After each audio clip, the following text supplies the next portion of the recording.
Digámosle: Dios Todopoderoso, tu palabra dice, Señor, que tú miras de lejos al altivo, al soberbio, pero miras de cerca y tus ojos están puestos ante aquel que tiembla a tu palabra.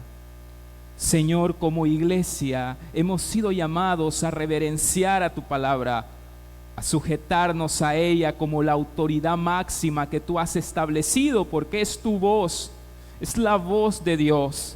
Queremos escuchar tu voz en esta mañana. Queremos que tú seas quien nos enseñe por medio de tu palabra, que tu palabra sea autoridad a cada mente y a cada corazón. Queremos como iglesia funcionar como columna y baluarte de la verdad. Te lo pedimos en el nombre de Jesús. Llénanos de tu palabra, llénanos de tu Espíritu Santo. Amén y amén.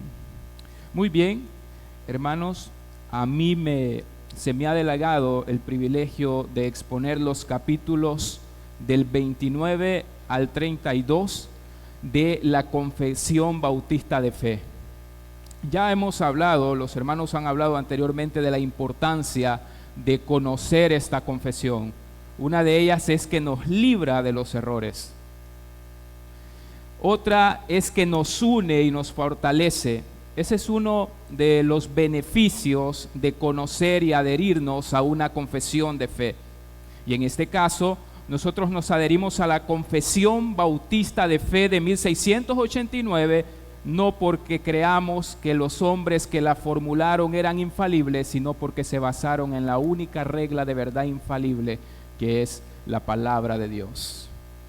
Y por lo tanto, quizás en esta exposición no todos vamos a estar de acuerdo con lo que se va a decir, pero yo creo que es necesario que aprendamos maduramente a caminar entre creyentes, entre medio de las diferencias y distinciones que tenemos.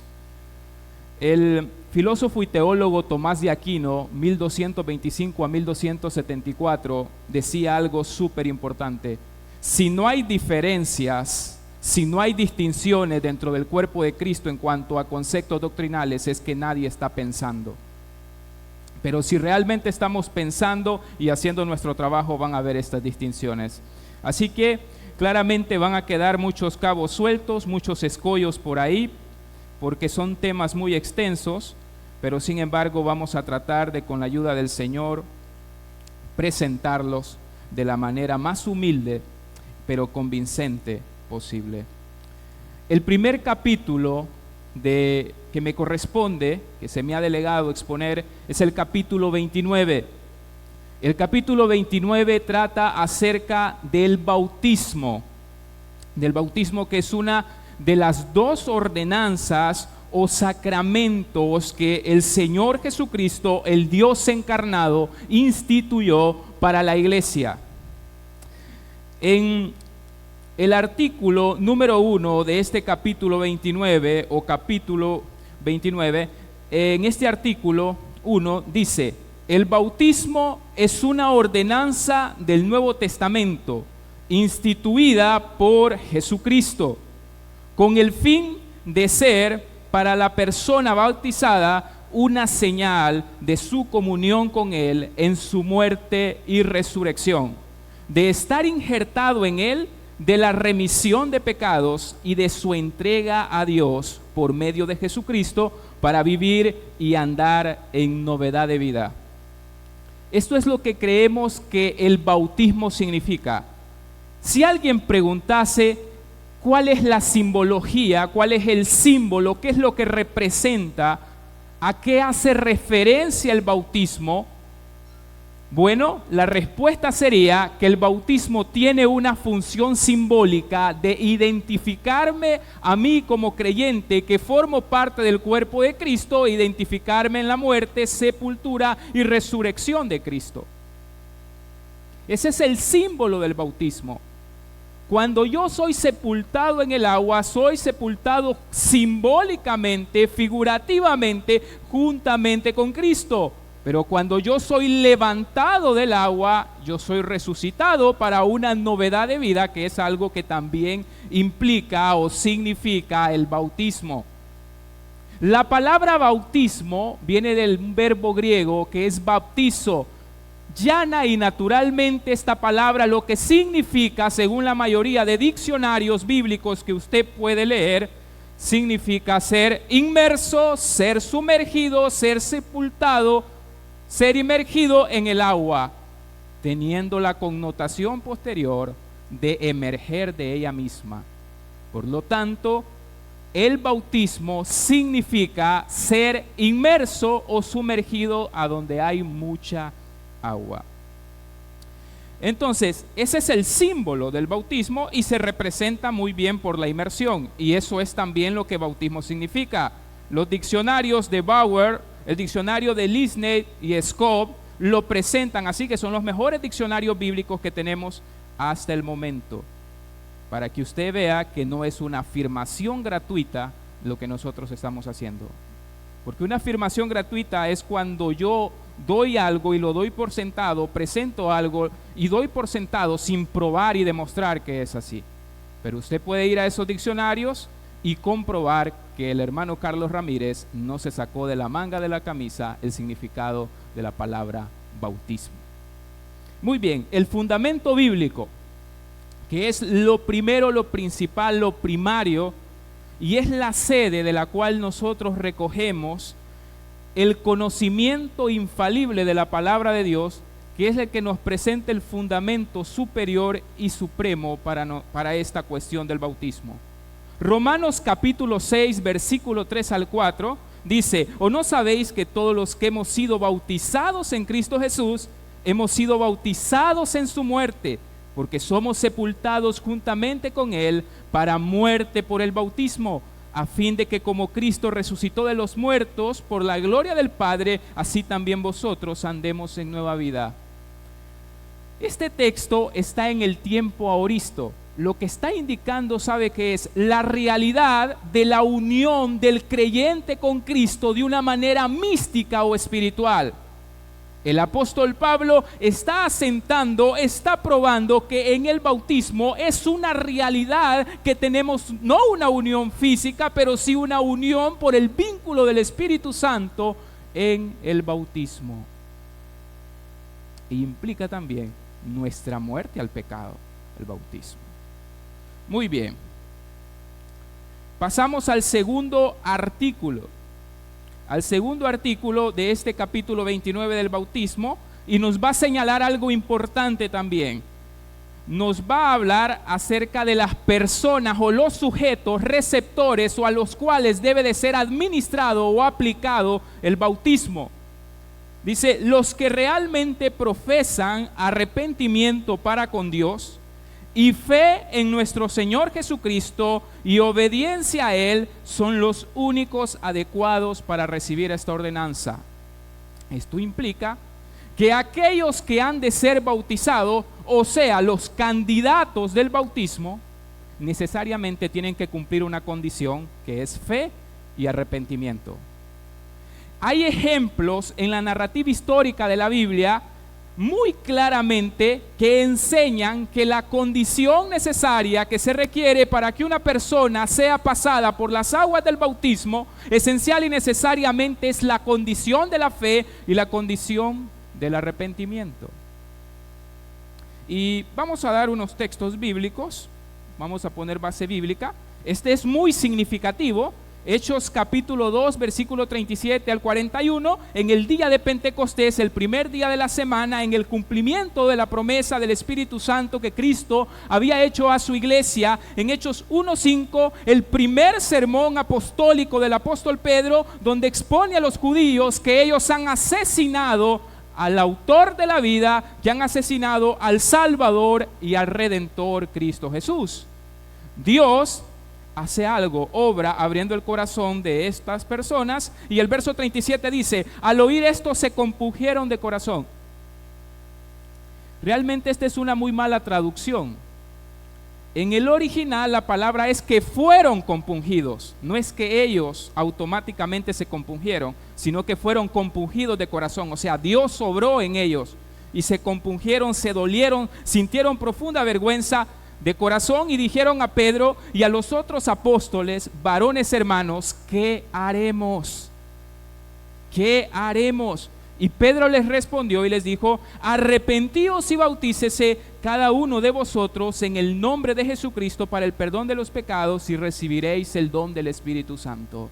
La palabra para, que usted encuentra en el verso 38, significa que somos bautizados para identificarnos, ser identificados con el perdón de nuestros pecados que se llevó a cabo por medio del arrepentimiento.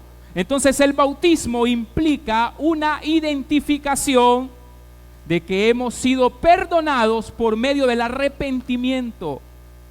Esa es la misma palabra para que aparece en Mateo 28:19, donde dice que somos bautizados ahí se traduce como en el nombre del Padre y del Hijo y del Espíritu Santo, implicando que nos identificamos con la Santa Trinidad, que es el Padre, el Hijo y el Espíritu Santo. Pero voy rápido. Dice el verso 39, porque para vosotros, es la promesa, y para vuestros hijos, y para todos los que están lejos, para cuantos el Señor Dios llamare. Ahí tenemos a Dios tomando la iniciativa en todas estas cosas. El verso 40 dice: y con otras muchas palabras testificaba y les exhortaba diciendo: sed salvos de esta perversa generación. Verso 41, prestemos mucha atención al verso 41. ¿Quiénes son los que son bautizados? ¿Quiénes son sujetos del bautismo? ¿Qué condición se cumple antes de que las personas puedan pasar por las aguas bautismales? Verso 41, así que los que recibieron su palabra, esos fueron bautizados. Y se añadieron aquel día como 3,000 personas. Si usted va a Hechos 8:12, lo mismo. En la predicación del Evangelio de Felipe, dice la Biblia que los hermanos de Samaria creyeron primero al Evangelio, a la palabra de Dios. Las personas en Hechos 8:12 creen al Evangelio y posteriormente son bautizados. Entonces, la condición necesaria para que una persona pase por las aguas del bautismo es que sea un genuino creyente arrepentido.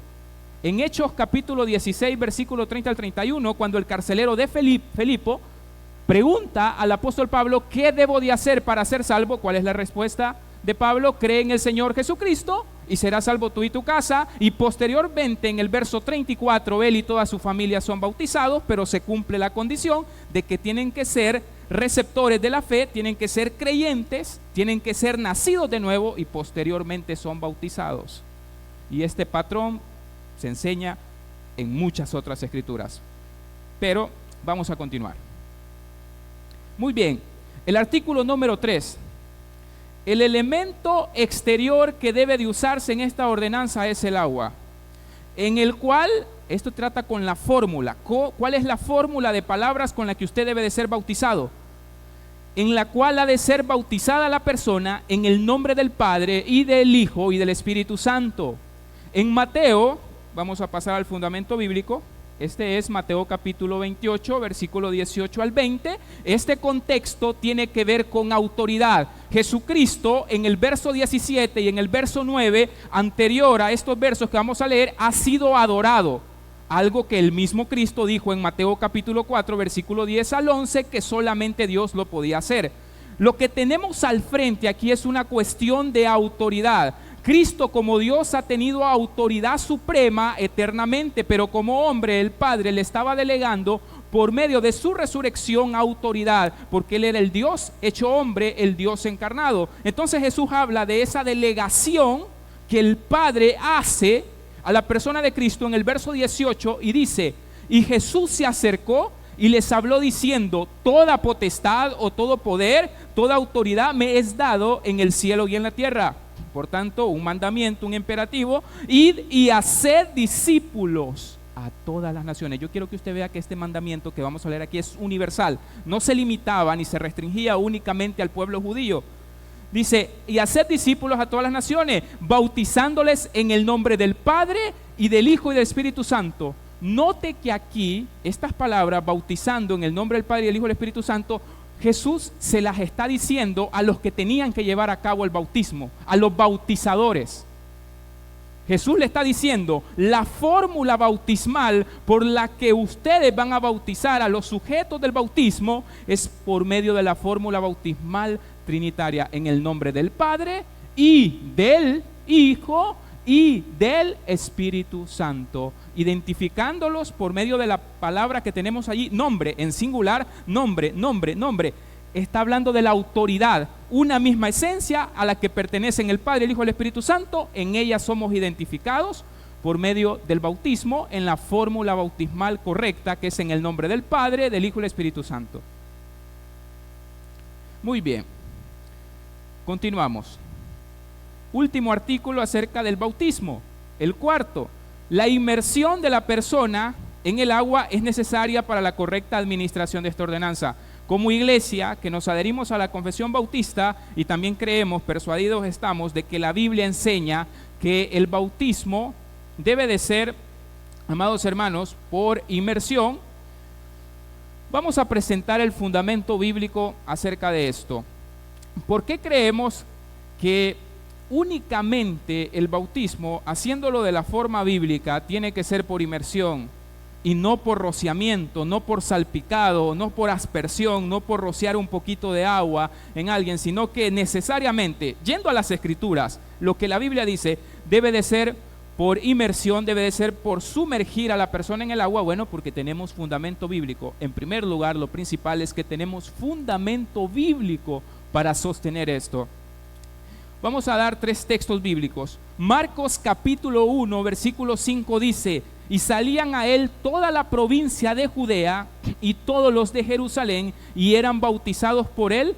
Note que no dice a la par del río, no dice junto al río, sino que dice en el río. Y esa palabra en el original implica sumersión, implica ser adentrado a las aguas para ser bautizado en el Jordán, confesando sus pecados. No junto, no a la par, no a las orillas, sino dentro del río.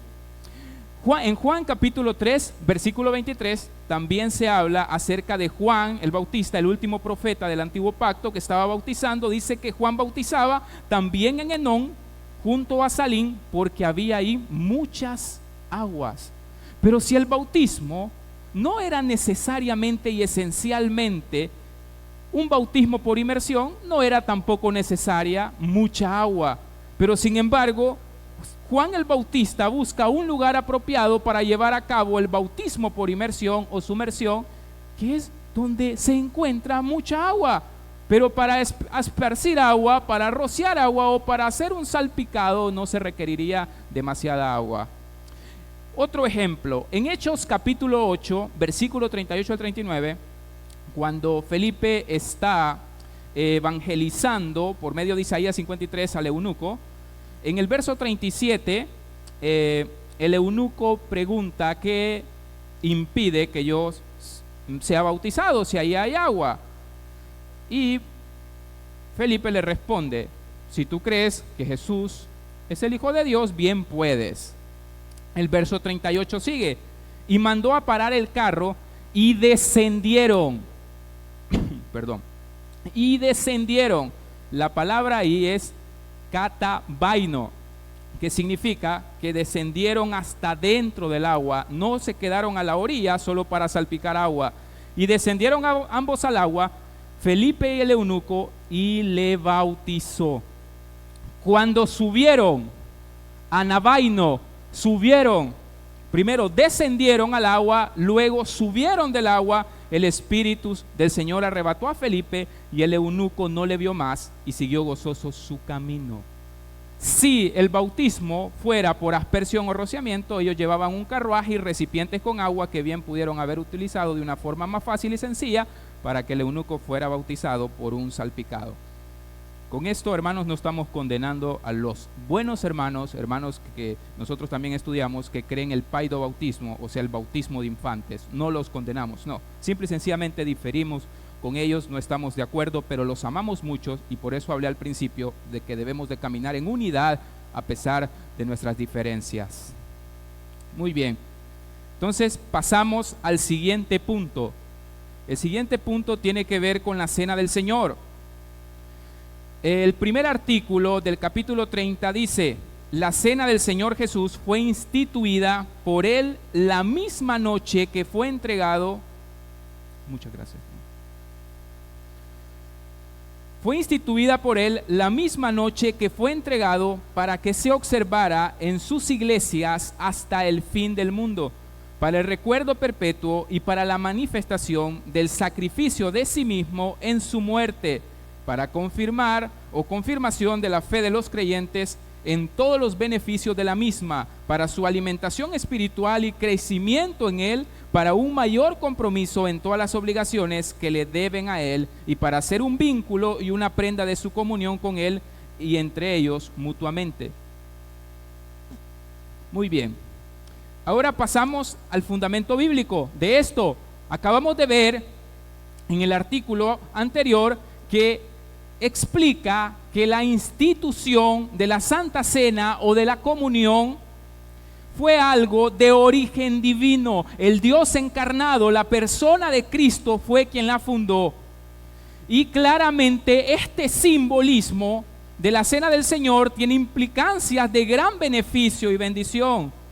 Porque veamos lo que dice Lucas capítulo 22, verso 19 al 23, que está en nuestras pantallas. Dice, y tomó el pan y dio gracias, y los partió y les dio diciendo, esto es mi cuerpo, que por vosotros es dado, haced esto en memoria de mí. De igual manera, después que hubo cenado, tomó la copa, diciendo, esta copa es el nuevo pacto en mi sangre, que por vosotros se derrama. Obviamente, de la misma forma que nosotros afirmamos algo, automáticamente negamos algo. Cuando nosotros decimos que la Santa Cena del Señor es únicamente un símbolo de la muerte y resurrección de Cristo, entre muchos otros significados que tiene, como anunciar la venida del Señor, 1 Corintios capítulo 11, versículo 26, también estamos declarando que no creemos en la transustanciación de la que muchos que forman parte de la iglesia tradicional defienden y postulan. No creemos que esencial o sustancialmente los elementos del pan y el vino cambian y se transforman en el cuerpo y la sangre literal de nuestro Señor Jesucristo. Negamos rotundamente eso y creemos que eso es una blasfemia y un inicio del canibalismo o una iniciación al canibalismo. Porque el Concilio de Trento, 1545 a 1563, enseñó que Cristo en los elementos del pan y el vino está en cuerpo y alma, su bilis, su hígado, sus riñones, y todo se encuentra en los elementos del pan y el vino. Esto es totalmente falso. Ellos han llamado mal a esto transustanciación. Ellos han tomado de la filosofía aristotélica, pero ni siquiera esa utilizan bien, porque cuando hay un cambio de sustancia, o sea, de la esencia, nosotros por naturaleza somos seres humanos, Dios por naturaleza es Dios, pues cuando hay un cambio de sustancia, si hubiera un cambio de sustancia en los elementos del pan y el vino, pues por consiguiente tiene que haber un cambio en la apariencia, en el accidente, pero si no hay, eso no es ni siquiera transustanciación e incluso han infringido las reglas o leyes filosóficas de Aristóteles. Entonces todo eso es completamente falso. En segundo lugar, si Cristo se encontrara entre el pan y el vino que estaba siendo partido frente a sus discípulos, tendríamos dos encarnaciones, porque Cristo estaría encarnado frente a los discípulos, pero también se hubiese encarnado en el pan y el vino. Pero yo no creo que los discípulos hubiesen tenido conciencia de ese concepto extraño de pensar que se estaban devorando, comiendo o triturando la carne de nuestro Señor Jesucristo. En tercer lugar, si según Pablo, en 1 Corintios capítulo 11, versículo 26, la Biblia enseña que la cena o la comunión de los santos del Señor, cuando tomamos la Santa Cena, apunta a la venida del Señor, pero Cristo está viniendo cada domingo a la cena o a cuando se lleva a cabo la bendición por el Padre en una catedral o en una parroquia, entonces significa que Cristo ha venido quizás más de 10,000 veces, quizás más de 15,000 veces, y se pierde completamente el simbolismo. Muy bien, continuamos.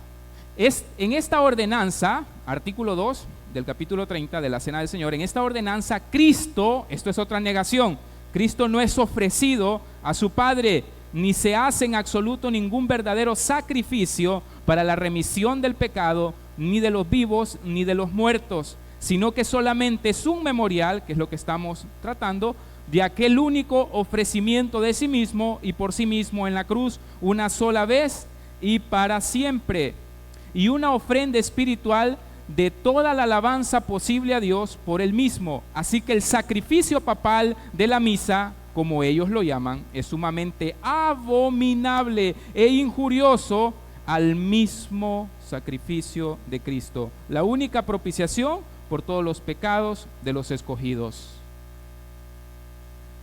Ludwig Hobbes, en Fundamentos del Dogma Católico, él es un maestro católico, es un gran enseñador de los católicos. Él dice que claramente en la misa se lleva a cabo una propiciación y un sacrificio cada vez que se toma el pan y se toma la copa. Entonces esto no es algo que nosotros no estamos inventando, la iglesia tradicional así lo sostiene. Sostiene que se llevan a cabo sacrificios continuativamente cuando se bendice el pan y la copa en la Eucaristía, que ellos la llaman transustanciación, o la cena del Señor que nosotros llamamos. Pero veamos que esto es falso.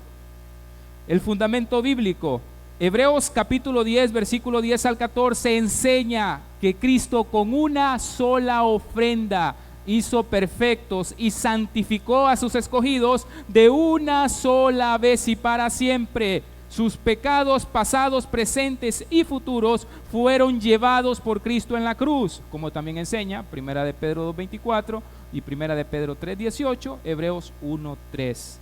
Dice Hebreos 10:10 al 14, en esa voluntad somos santificados mediante la ofrenda del cuerpo de Jesucristo, hecha una vez, no vez tras vez, tras vez, tras vez, sino una vez para siempre. Verso 11, y ciertamente todo sacerdote, eso era en el antiguo ritual del Antiguo Testamento, está día tras día ministrando y ofreciendo muchas veces los mismos sacrificios que nunca pueden quitar los pecados, pero Cristo es el Cordero que quita el pecado del mundo. Juan 1:29.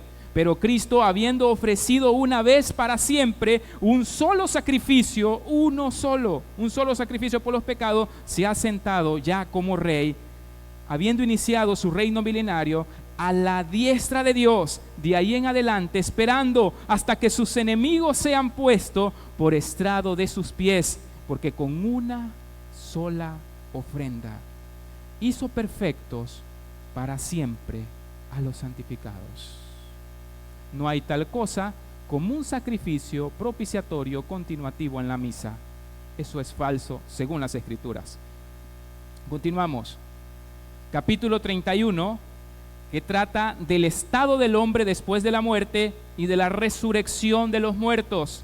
Leemos el artículo 1. Dice, los cuerpos de los hombres vuelven al polvo después de la muerte y ven la corrupción, pero sus almas, que ni mueren ni duermen, teniendo una subsistencia inmortal, vuelven inmediatamente a Dios que las dio. Las almas de los justos, siendo entonces perfeccionadas en santidad, son recibidas en el paraíso, donde están con Cristo y contemplan la faz de Dios en luz y gloria.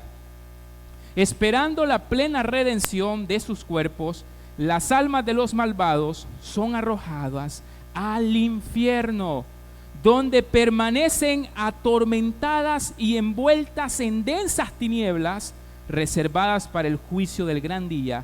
Fuera de estos dos lugares, nosotros confesamos y nos unimos a esta confesión, para las almas separadas de sus cuerpos, las Escrituras no admiten ninguno. Fundamento bíblico.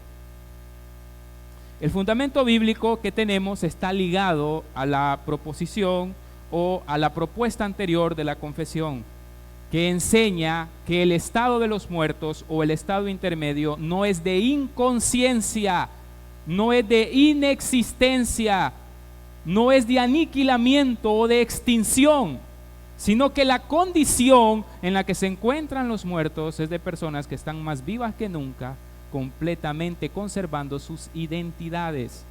Y eso es fácilmente demostrable por medio de las Escrituras.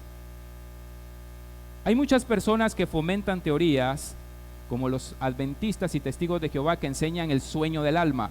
Por ejemplo, que el alma, después de que una persona muere, está dormida, porque cuando hablamos del estado intermedio, quiero que se entienda eso, cuando hablamos del estado intermedio, estamos hablando del intervalo de tiempo o del tiempo que hay entre la muerte física, la cesación de la vida biológica y la resurrección de entre los muertos.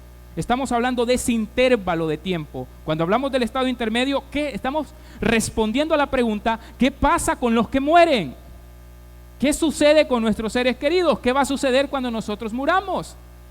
Eso es lo que estamos respondiendo cuando hablamos del estado intermedio. Si los seres humanos, después de morir, hasta ahí llegan, hasta la tumba, o si hay un estado consciente en el que las almas se encuentran después de la muerte. La Biblia es clara en enseñar que el ser humano no solo es materia, no solo es cuerpo físico, no solo es algo corporal. La Biblia hace una clara distinción entre un aspecto material y un aspecto inmaterial. En Santiago capítulo 2 verso 26, la Biblia dice, porque como el cuerpo sin espíritu, la palabra sin echori está haciendo una distinción entre cuerpo y espíritu. Está hablando de que cuando hay una separación entre el espíritu y el cuerpo, entonces este cuerpo muere. El cuerpo muere. Es lo mismo que sucedió en Génesis capítulo 35, versículo 18, cuando Raquel muere, dice la Biblia que su alma se salió y Raquel expiró, murió. Hay una parte inmaterial en el hombre. Pero usted dirá, la ciencia lo niega. Claro que sí, pero es que la ciencia no puede estudiar las cosas metafísicas, espirituales. Ellos están limitados únicamente a lo material y físico, no a lo espiritual. Segundo, la Biblia enseña que aquellos que están separados de Cristo, que no hicieron la voluntad de Cristo, que no creyeron, que no se arrepintieron, que no nacieron de nuevo por la obra soberana de Dios, estos irán a un lugar que se conoce como el infierno. En Mateo capítulo 5 versículo 22, en Marcos capítulo 9 versículo 43 al 48 se enseña que es mejor quitarse un ojo que entrar con los dos ojos al infierno de fuego, donde el fuego no puede ser apagado y el gusano de ellos no muere. Es mejor ir amputado al cielo que entrar con las dos piernas y ser arrojado al infierno de fuego. Pero también Mateo 10:28 va a hacer esta distinción entre el cuerpo y el alma, y nos va a decir que el alma es indestructible. Dice, y no temáis a los que matan el cuerpo, mas el alma no pueden matar, temed más bien aquel que puede destruir. La palabra destruir significa dejar en la ruina total, aquel que puede dejar en la ruina total el alma y el cuerpo en el infierno. La Biblia habla de que aquellos que creyeron en Jesús van directamente al cielo. Aquellos que han creído en Jesús cuando mueren van directo al cielo. Filipenses capítulo 1 versículo 19 al 23 dice, para mí el vivir es Cristo y el morir me es ganancia. Pero si morir fuese sinónimo de quedar en una tumba, ¿qué ganancia hay de quedar inconsciente, inerte en una tumba? No hay ninguna ganancia. No tiene ningún sentido. Es más, cuando Pablo está contrastando, tiene una tesis y una antitesis en Filipenses capítulo 1 versículo 22 al 23. El apóstol Pablo dice, yo deseo partir y estar con Cristo, lo cual es mucho mejor, pero por causa del ministerio también deseo quedarme con ustedes. ¿Qué sentido tendría de ese contraste si el contraste fuera entre seguir ejerciendo Pablo su ministerio de predicación al evangelio y ir a quedar inerte en una tumba? No tiene ningún sentido. De la misma forma lo enseña 2 Corintios capítulo 5 versículo 8, lo enseña Apocalipsis 6:9, que las almas están vivas con Cristo. E incluso dice Apocalipsis capítulo 6 versículo 9 que las almas claman por justicia, tienen identidad.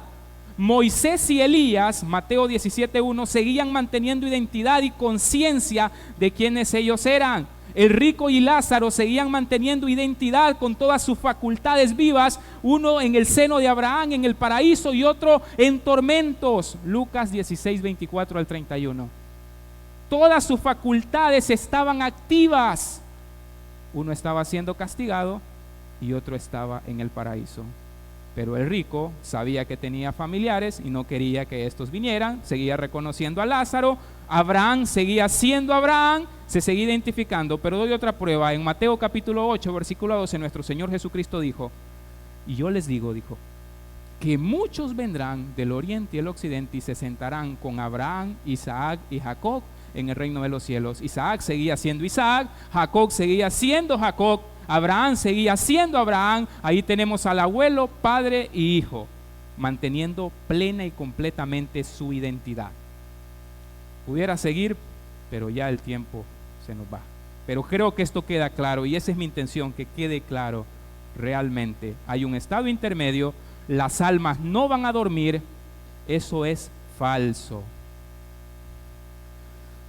Segundo, los santos que se encuentren vivos en el último día no dormirán, sino que serán transformados. Y todos los muertos, todos, no algunos, todos los muertos serán resucitados con sus mismos cuerpos y no con otros, aunque con diferentes cualidades, y estos se unirán otra vez a sus almas para siempre. Yo creo que uno de los mejores ejemplos, porque así lo explica la Biblia en 1 Corintios capítulo 15, versículo 23, cuando Pablo va a dar el orden cronológico de los eventos en lo concerniente a la resurrección o el levantamiento de nuestros cuerpos de la muerte, el apóstol Pablo dice que el orden es el siguiente: Cristo las primicias. O sea, Cristo es el modelo de lo que va a suceder en la resurrección con nuestros cuerpos. Cristo las primicias, luego los que son de Cristo en su venida, en su manifestación física y visible.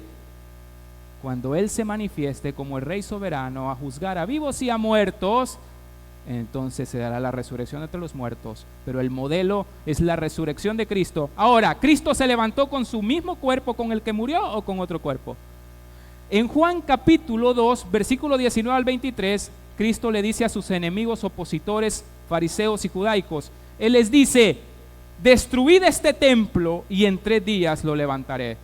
Ellos pensaron que hablaba del templo de Salomón y le dijeron: oye, ¿cómo es que tú vas a destruir el templo y en 3 días lo vas a levantar si nosotros lo tuvimos que levantar en 46 años? ¿Cómo es posible que tú hagas eso? Pero ¿qué dice? ¿Qué explica el escritor Juan?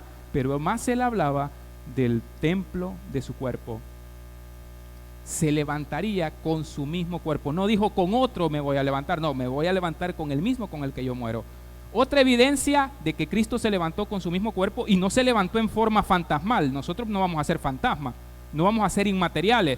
Otra evidencia es lo que aparece, por ejemplo, en Lucas capítulo 24, versículo 39 en adelante. Dice que Cristo tenía un cuerpo físico y Él les dice a sus discípulos: yo no soy un espíritu, porque un espíritu no tiene carne ni hueso como veis que yo tengo. Tercera evidencia, en Juan capítulo 20, en el segundo domingo después de su resurrección, Cristo se le aparece al escéptico, aquel que dudaba de que Cristo se había levantado de los muertos, y le muestra la señal de los clavos en sus manos y su costado traspasado. Era el mismo cuerpo con el que murió, pero ahora transformado, glorificado, pero con el mismo cuerpo.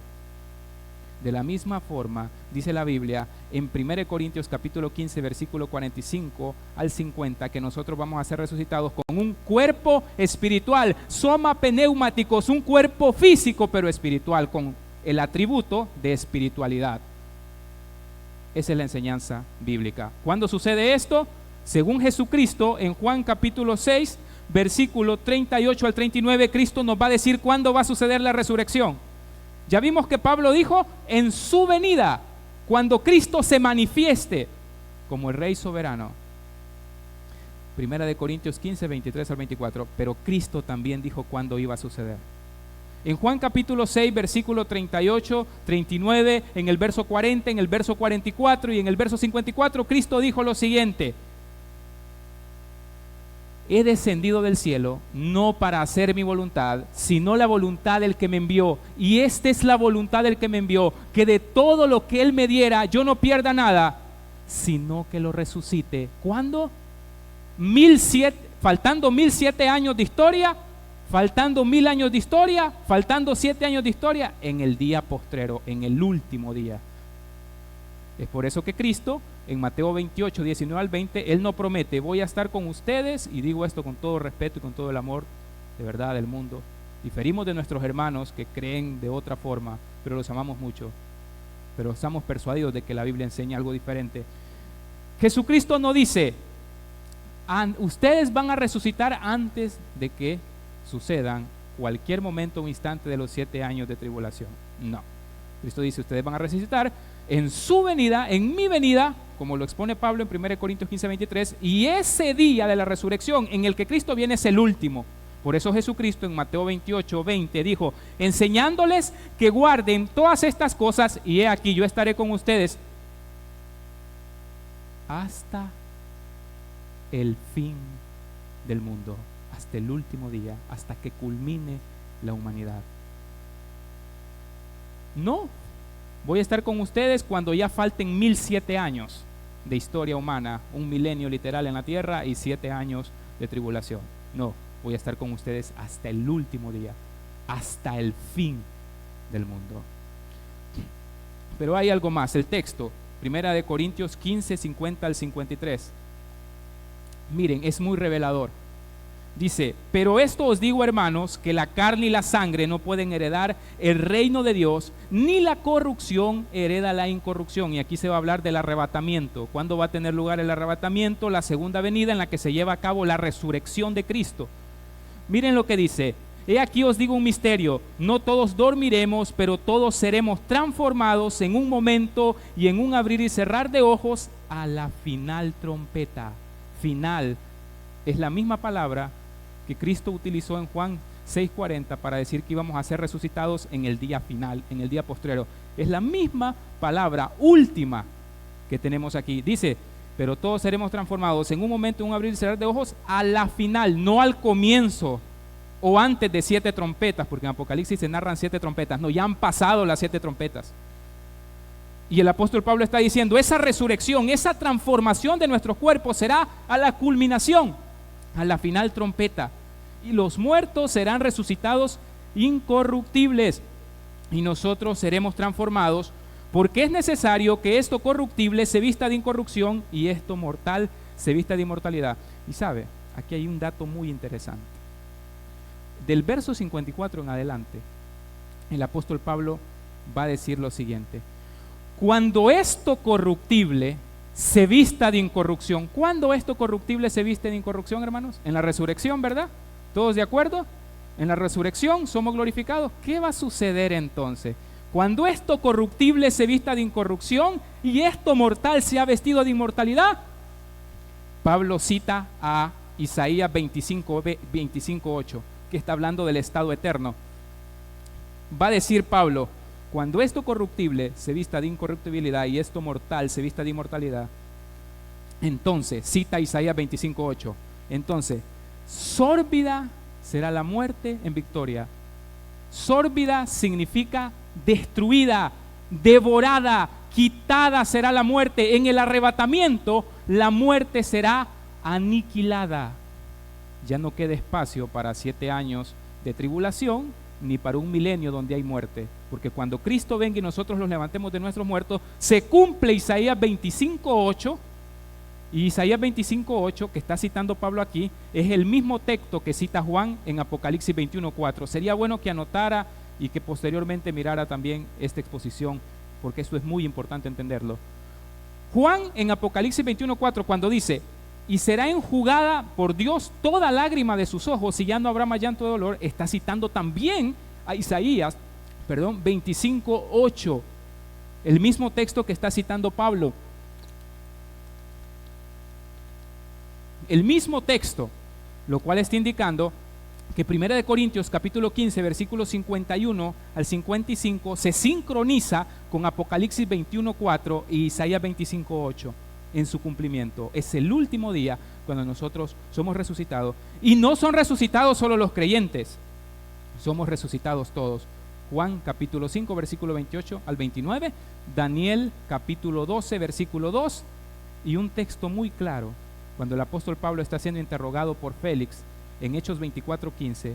Pablo le dice, yo estoy siendo interrogado por algo que ellos, los judíos, también creen, que es que en el día final habrá resurrección tanto de justos como de injustos.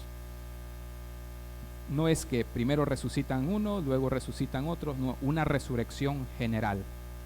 Eso es lo que enseña la Biblia de forma categórica. Muy bien, vamos a continuar. Del juicio final. Todo esto está sincronizado. El juicio final sucede en el mismo momento. Porque, ¿saben qué dice Primera de Corintios 15, 23 en adelante? Cuando Pablo está dando el orden de los eventos cronológicos en cuanto a los eventos futuros o proféticos, Pablo pone un orden muy diferente del que muchos proponen hoy. El orden de Pablo es: Cristo es las primicias, luego los que son de Cristo en su venida, y luego, ¿qué sucede? ¿Cuándo? Ese es un adverbio de tiempo. Lo que está haciendo es que está conectando con todo lo anterior. O sea, está diciendo, cuando Cristo venga, los muertos sean resucitados. Ese cuando Él venga, ¿qué va a suceder? Cuando Él venga, va a entregar el reino. No viene a iniciar su reino milenial, viene a entregar su reino al Padre. Cuando haya suprimido todo dominio y toda autoridad y derrote a su último enemigo, que es la muerte. Si el último enemigo, que es la muerte, es derrotado, exactamente cuando Cristo viene y nosotros somos resucitados, ya no hay lugar para un periodo de 1007 años que está lleno de mortandad y de muerte, porque el último enemigo, en la venida de Cristo, cuando nosotros como creyentes, como iglesia, resucitemos y seamos arrebatados, ya no hay lugar para un periodo de 1007 años o de 7 años donde muere mucha gente, porque el último enemigo ya ha sido derrotado, a no ser que alguien crea que la muerte, que es el último enemigo, tiene que ser derrotado 2 o 3 veces. No hay forma. Ahora, el juicio general será un juicio que estará dividido por intervalos de tiempo. Primero habrá un tribunal de Cristo que sucederá en un rapto secreto, y con todo respeto vuelvo a decirlo, amo a los hermanos que creen en un arrebatamiento así, los amo y aprendo mucho de ellos, créanme, aprendo mucho de ellos, pero no estoy a favor. No estoy a favor porque creo que las Escrituras enseñan algo diferente, pero los amamos mucho y insto a todos ustedes a que, a pesar de las diferencias, los amemos mucho. Muy bien, entonces, cuando esto suceda, ¿se llevará a cabo un juicio general o un juicio por categorías o por grupos? La Biblia no da lugar para 2 o 3 juicios como algunos sostienen, con todo respeto, con mucho amor. Yo sé que hay muchos que sostienen que hay un juicio primero de creyentes en el tribunal de Cristo en el arrebatamiento, y luego hay otro juicio después del milenio, y algunos pues incluso tienen 3 juicios. Yo no veo eso, la Biblia no enseña eso. Hechos 17:31 es bastante claro y convincente. Quiero que leamos Hechos 17:31. Dice: por cuanto ha establecido un día en el cual juzgará al mundo. ¿Cuántos días de juicio hay? Un día, no hay 2 días de juicio, no hay 3 días de juicio, hay un día que Dios ha establecido en el cual juzgará al mundo con justicia por aquel varón a quien designó, dando fe a todos con haberle levantado de los muertos. No hay tal cosa como 3 juicios. Hay un solo día de juicio general en el que compadecen tanto ovejas como cabritos. Mateo 25, 31 al 46. ¿Y qué sucede en esa segunda venida de Cristo cuando las ovejas son separadas de los cabritos? Los cabritos, verso 41, son puestos ¿en dónde? En el infierno eterno. Pero ¿será que después de eso hay lugar para un periodo de 1000 años? No. Verso 46, Cristo finaliza: e irán estos al castigo eterno, la eternidad, cuando Cristo venga. Cuando Cristo venga, abre el telón, abre la puerta a la eternidad, y dice, cuando pone en esa segunda venida, pone a los cabritos, a las ovejas en sus lugares respectivos. ¿Qué es lo que viene? E irán estos al castigo eterno y los justos a la vida eterna. Pero se lo voy a probar en palabras de Cristo. Quiero que me acompañe. Vamos a ir al Evangelio de Juan. ¿Cuándo sucederá este juicio? ¿Cuándo será juzgada la humanidad?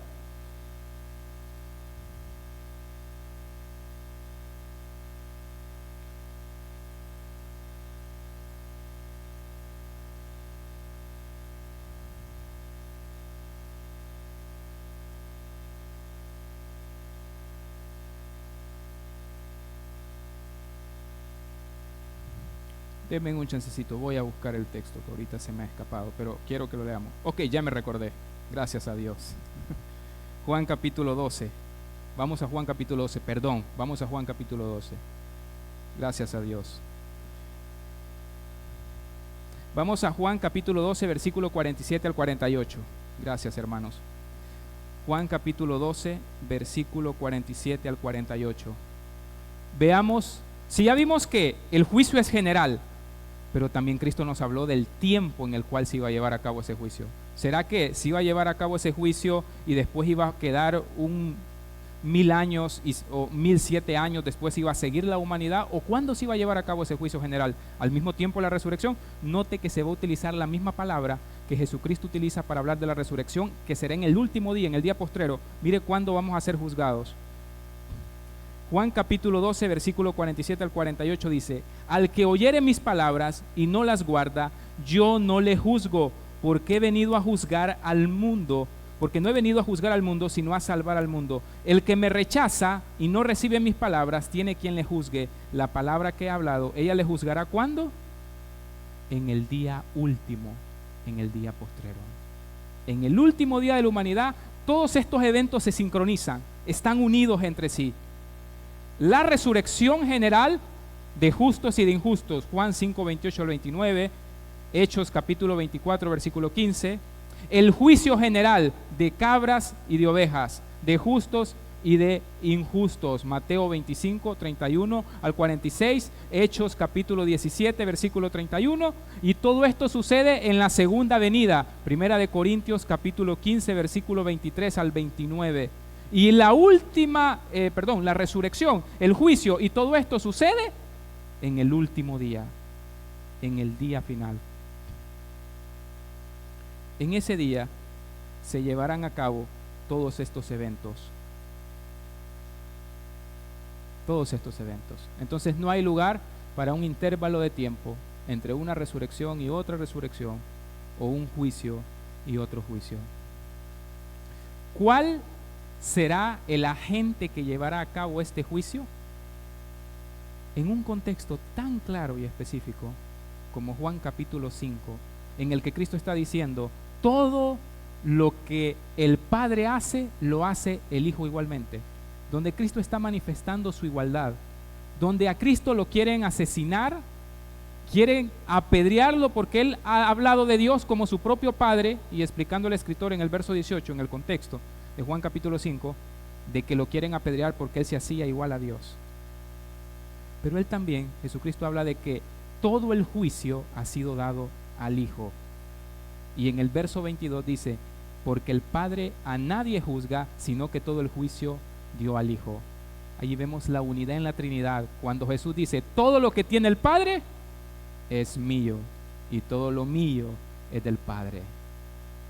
Jesucristo, como el Dios encarnado, se le ha delegado el juzgar a vivos y a muertos, a justos y injustos.